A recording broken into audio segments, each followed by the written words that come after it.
जय हिंद आप सभी को। आप सभी का हमारे YouTube चैनल पर बहुत बहुत स्वागत है। आज की जो क्लास है वो भवभूति से संबंधित है, बाणभट्ट से संबंधित है और जयदेव से संबंधित है, क्योंकि आज की क्लास में इन तीनों जो नाटककार हैं या कवि बोल सकते हैं उनसे संबंधित महत्वपूर्ण प्रश्न हैं जो परीक्षा की दृष्टि से बेहद ही महत्वपूर्ण है। तो आशा करती हूँ कि आपको वीडियो पसंद आएगा, और अगर वीडियो पसंद आता है तो वीडियो को लाइक कीजिएगा। चैनल पर पहली बार है तो चैनल को सब्सक्राइब करके हमें सपोर्ट कीजिएगा, ताकि ऐसे ही अच्छे वीडियो मैं आपके सामने लाती रहूं। तो चलिए प्रश्न को देखते हैं। पहला प्रश्न है कि भगवान राम के जीवन से संबंधित नाटक है मालती माधव, महावीर चरित, स्वप्नवास व दत्ता, उपरोक्त में से कोई नहीं। तो इसका जो ऑप्शन है, बी वाला जो ऑप्शन है वो सही है। महावीर जो चरित है ये भगवान राम के जीवन से संबंधित नाटक है, क्योंकि इसमें जो है इस नाटक में राम के विवाह से लेकर उनके राज्याभिषेक तक का जो है वर्णन किया गया है। दूसरा प्रश्न है कि एको रस करुणा एवं निम्नलिखित में किसका कथन है कि एक ही रस है जो कि करुण है।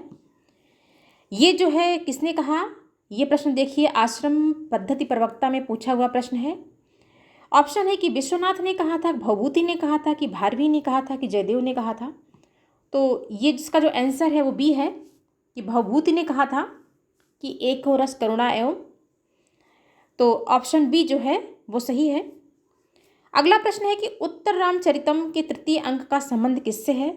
वाल्मीकि का आश्रम से है, ये भी पीजीटी 2010 में पूछा हुआ था। वाल्मीकि का आश्रम से है, एक अयोध्या से है, एक सरयू का तट से है, कि पंचवटी से है। तो इस प्रश्न का जो उत्तर है वो डी है कि उत्तर रामचरितम के तृतीय अंक का जो संबंध है वो पंचवटी से है, क्योंकि पंचवटी में क्या होता है, राम का पुनरागमन होता है। तो उसमें जो है राम के पुनरागमन का जो वर्णन किया गया है। नेक्स्ट प्रश्न को देखते हैं। अगला जो प्रश्न है,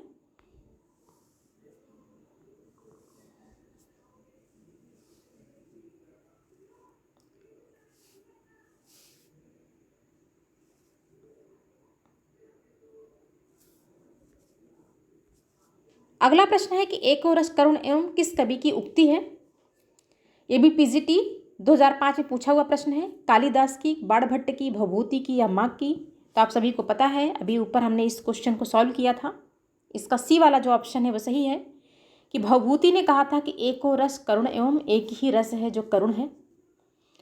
पांचवा प्रश्न है कि करुण के रस राजत्व का प्रतिष्ठापक कौन है या प्रतिष्ठापक हैं। किरातार्जुनीयम, मेघदूत, उत्तर रामचरितम या कुमार संभवम। तो इसका जो आंसर आपको मिलेगा वो ऑप्शन सी है।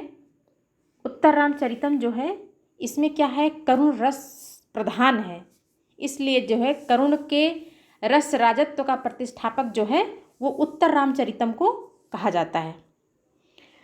अगला प्रश्न है कि भवभूति का मूल नाम क्या था। श्रीपति, दामोदर, श्रीकंठ या नीलकंठ। तो इसमें हम आपको बता दें कि छठवें क्वेश्चन का जो सही ऑप्शन जो है आंसर है वो ऑप्शन सी है। इनका जो नाम था वो श्रीकंठ था, और ये जो नीलकंठ है ये इनके पिता का नाम था। किसका नाम था, इनके पिता का नाम था नीलकंठ। तो 6 प्रश्न कंप्लीट हो गए। 7वें प्रश्न को देखते हैं। 7वां प्रश्न है कि भवभूति की रचना का नाम है उत्तर रामचरितम, कि उत्तरा रामायण, कि रामचरित, कि हर्षचरित दर्शन।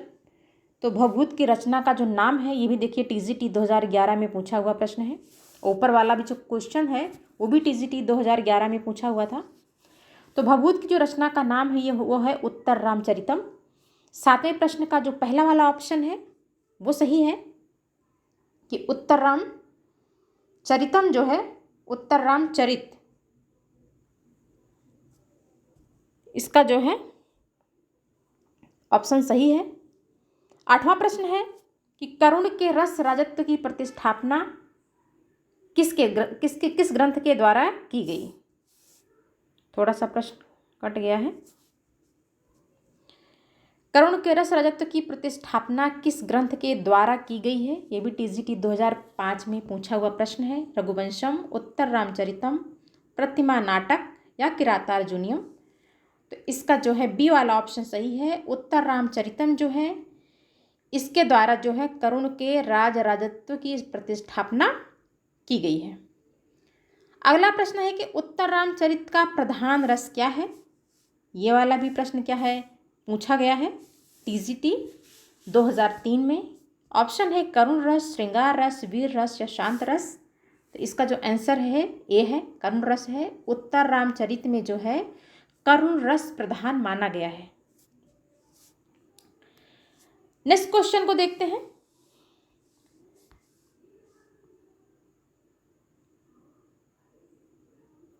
नेक्स्ट क्वेश्चन है कि संस्कृत के किस कवि ने एको रस करुण एवं कहकर करुण रस को रसराज घोषित किया। ये भी टीजीटी 2011 में पूछा हुआ प्रश्न है कि संस्कृत के किस कवि ने एको रस करुण एवं कहकर करुण रस को रसराज घोषित किया। कालिदास, भवभूति, माघ या भास। तो इसका जो ऑप्शन बी है वो सही है कि एको रस करुण जो है करुण एवं कह करके भवभूति ने जो है करुण रस को रसराज घोषित किया था। अगला प्रश्न है कि पदवाक्य प्रमाणज्ञ कहे जाते हैं भारवी, भवभूति, श्रीहर्ष या माघ। तो पदवाक्य प्रमाणज्ञ भवभूति कहे जाते हैं क्योंकि अपने आप को खुद ये पदवाक्य प्रमाणज्ञ कहते हैं। अगला प्रश्न है कि मालती माधव नाटक में कितने अंक हैं।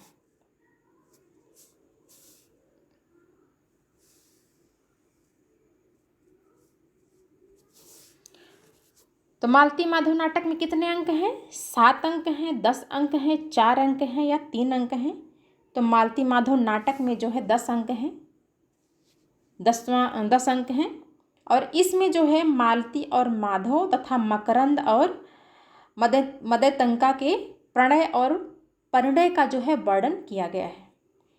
13वां प्रश्न है कि भवभूति के किस नाटक में 7 अंक हैं? मालती माधव, महावीर चरित, रघुवंशम या कोई नहीं। तो आप सभी को पता है कि रघुवंशम जो है वो तो जो है उनकी रचना है कालिदास की, और मालती माधव जो है ये भवभूति की रचना है। लेकिन इसमें कितने अंक हैं अभी ऊपर हमने पढ़ा था, इसमें क्या है 10 अंक हैं।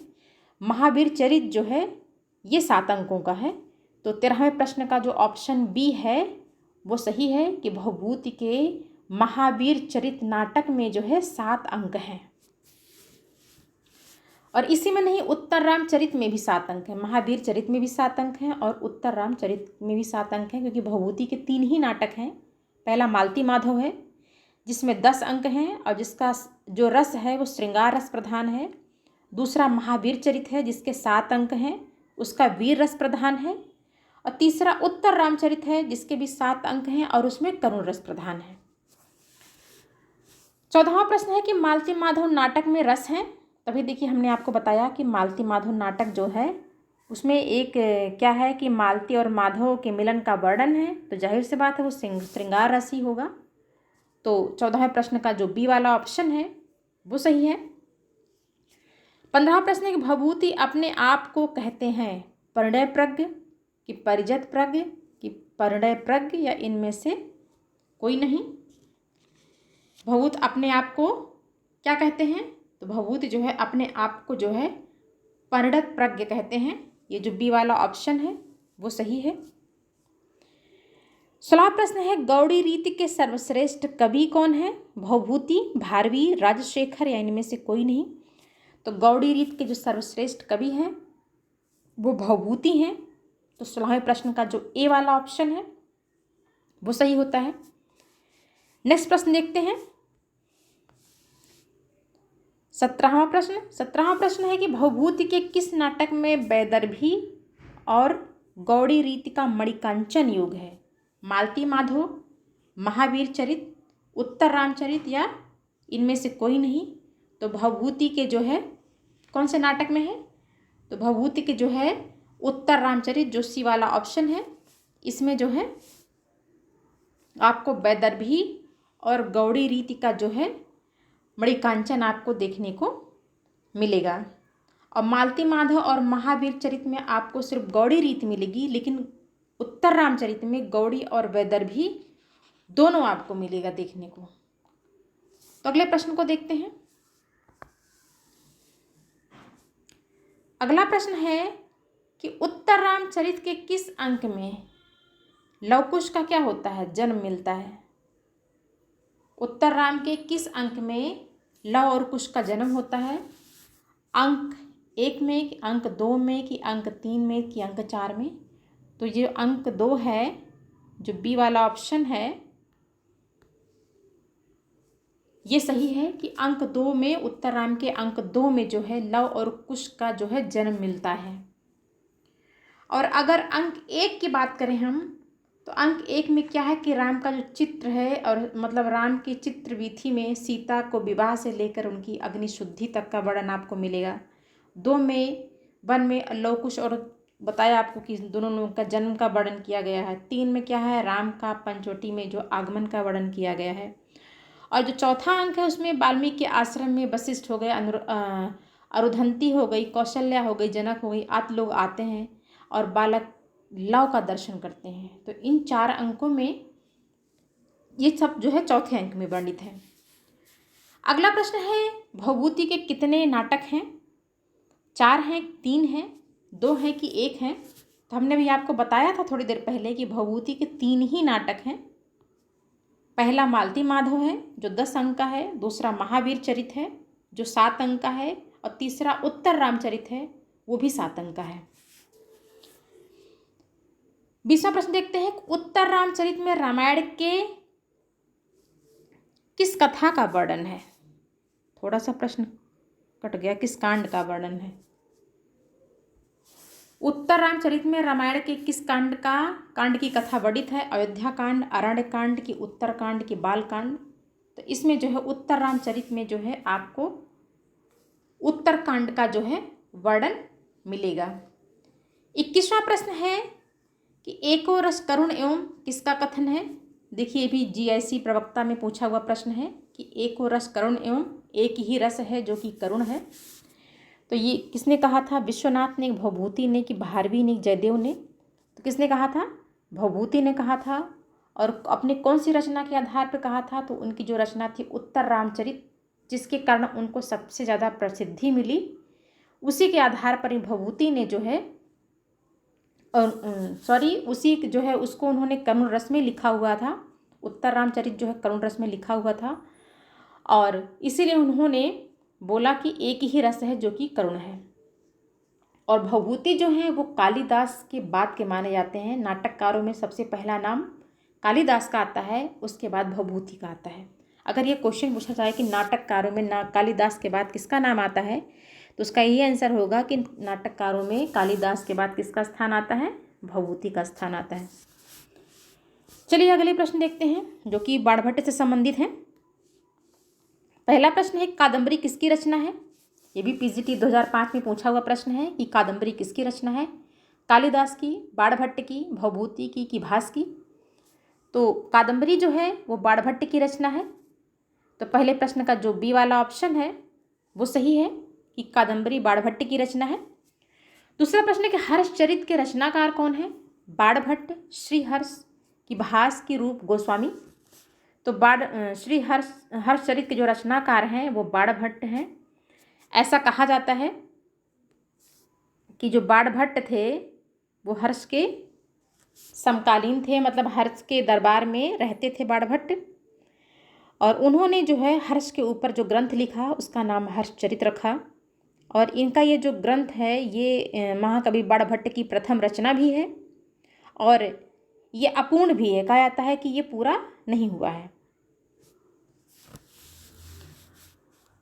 अगला प्रश्न देखते हैं, और रही बात श्रीहर्ष की, तो जो ये श्रीहर्ष हैं, एक श्रीहर्ष है एक हर्ष है, इसमें कंफ्यूज मत होइएगा। ये श्रीहर्ष वही हैं जिनकी हमने आपको पढ़ाया था पीछे। तीसरा प्रश्न है कि हर्षचरित कितने उच्छ्वासों में विभक्त है? ऑप्शन है 8, 5, 6 या 7। तो हर्षचरित जो है वो 8 उच्छ्वासों में विभाजित है। तो ये वाला जो ऑप्शन है वो सही है। अगला प्रश्न है कि बाणभट्ट की प्रथम कृति कौन सी है? हर्षचरित, कादम्बरी या हर्षचरिता? इनमें से कोई नहीं। तो बाणभट्ट की जो प्रथम कृति है वो हर्षचरित है। उन्होंने 2 ही रचनाएं लिखी हैं, पहला हर्षचरित लिखा है, दूसरा कादम्बरी लिखा है। लेकिन हर्षचरित जो है ये इनकी प्रथम कृति है और अपूर्ण कृति है, और जो कादम्बरी है इनकी पौढ़ और अंतिम कृति मानी जाती है। और कादम्बरी में जो है काल्पनिक कथा का वर्णन भी किया गया है। अगला प्रश्न देखते हैं, बाणभट्ट किस रीत के लेखक हैं?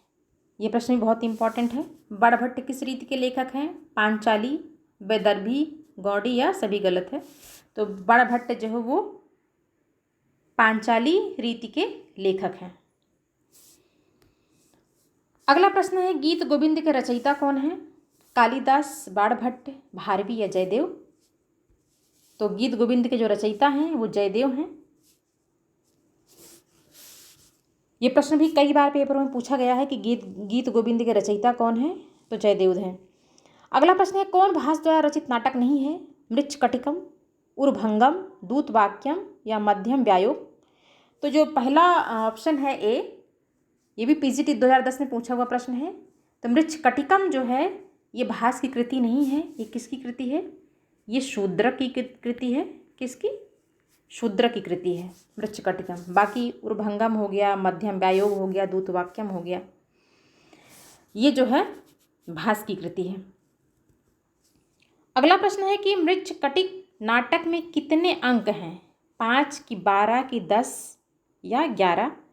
तो जो मृच्छकटिक नाटक है इसमें 10 अंक हैं। इसका जो ऑप्शन सी है वो सही है कि मृच्छकटिक में जो है 10 अंक हैं। अगला प्रश्न है कि राजा शूद्रक का वास्तविक नाम क्या था? सिमुक था कि दामोदर था कि श्रीकंठ था कि नीलकंठ था? तो शूद्रक का जो वास्तविक नाम था वो क्या था? शूद्रक का सिमुक था। ये जो पहला वाला ऑप्शन है वो सही है। दामोदर जो था, दामोदर किसका नाम था? भारवी का था। और जो श्रीकंठ है ये किसका नाम है? ये भी आपने पढ़ा, भास का है। और ये जो नीलकंठ है ये किसका है? सॉरी, श्रीकंठ जो है कौन थे? ये भभूति का नाम है श्रीकंठ। और ये जो नीलकंठ है ये इनके पिता का नाम है। तो जो हमारा सही ऑप्शन है, शूद्रक का वास्तविक नाम क्या है? वो सिमुक है। पांचवा प्रश्न है कि मृच्छकटिकम का विदूषक है मैत्रेय, मांडव्य या मांडवक या गौतम? तो मृच्छकटिकम का जो विदूषक है वो मैत्रेय है। पांचवें प्रश्न का ए वाला जो ऑप्शन है वो सही है। नेक्स्ट प्रश्न है कि चारुदत्त और बसंत सेना, एक मिनट क्वेश्चन कट जाता है थोड़ा सा।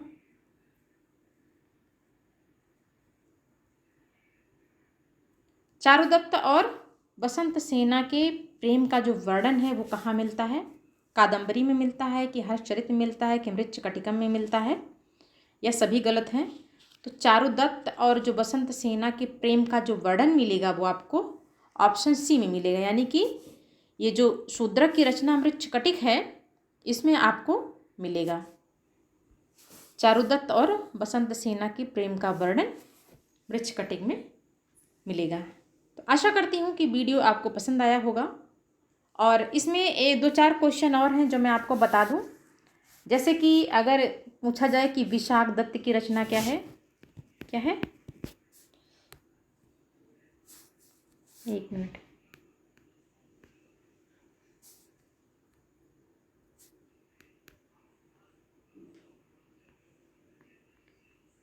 विशाख दत्त की रचना क्या है?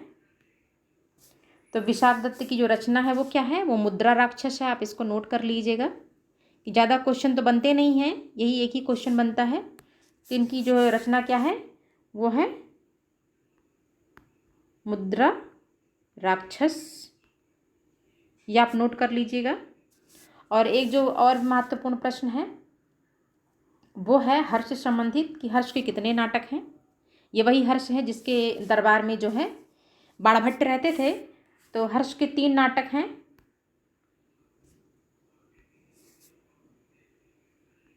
हर्ष के कितने नाटक हैं? 3 नाटक। इसको भी आप नोट कर लीजिएगा कि हर्ष के 3 नाटक हैं। कौन कौन से हैं इसको भी आप नोट कर लीजिए। पहला क्या है? पहला है प्रियदर्शिका।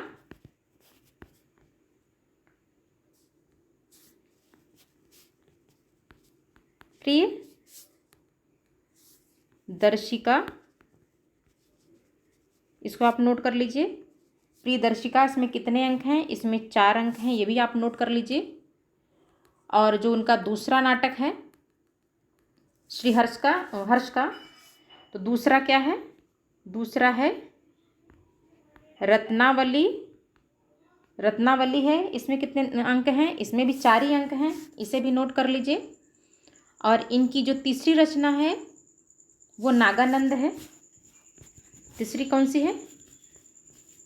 नागानंद है। ये कितने अंक हैं इसमें? इसमें 5 अंक हैं, तो ये भी आप नोट कर लीजिएगा, क्योंकि यही प्रश्न बनते हैं कि हर्षचरित की कितने नाटक हैं?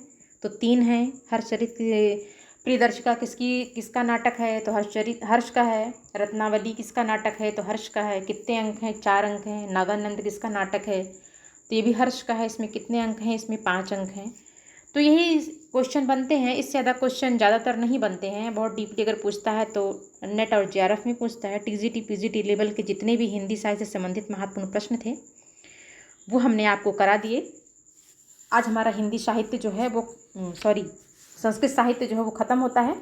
आशा करती हूँ कि वीडियो आपको पसंद आया होगा।